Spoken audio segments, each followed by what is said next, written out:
శ్రీ సరస్వతిర్మ శ్రీ గురుభ్యో నమ. భక్తులారా, రామాయణంలో విశేషాలు చెప్పుకున్నాం. ఇందులో భాగంగా నేటి వరకు మనం బాలకాండం పూర్తి చేసాం. అయోధ్యకాండలో కూడా ఒక భాగం పూర్తి చేసాం. ఈ రోజున రెండవ భాగం చెప్పుకున్నాం. ఎక్కడున్నాం? రాముడి యొక్క గుణగణాలు అవన్నీ కూడా చాలా వర్ణించి చెప్పాడు వాల్మీకి మహర్షి.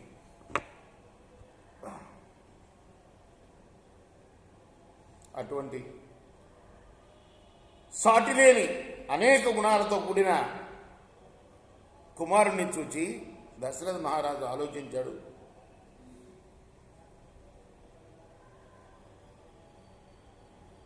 నేను జీవించి ఉండగానే రాముడు రాజు అవ్వాలి, ఆనందాన్ని నాకు నేను అనుభవించాలి. ఆనందాన్ని ఎప్పుడు నేను నా రాముడు రాజు అవటం చూస్తాను కదా. ఇలా ప్రేమపూర్వకమైన భావన అతని మనసులో మెదులుతూ ఉండేది.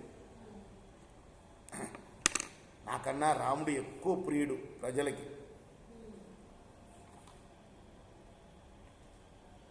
ఆ నారాముడు ఈ భూమిని అంతా పరిపాలిస్తూ ఉండగా ఈ వయస్సులో చూసి నేను స్వర్గానికి వెళ్ళాలి.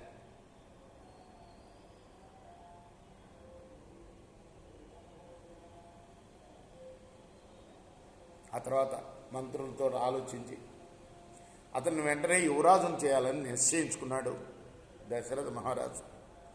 రేపు మనం కొనసాగిద్దాం. కృష్ణార్పణమస్తు.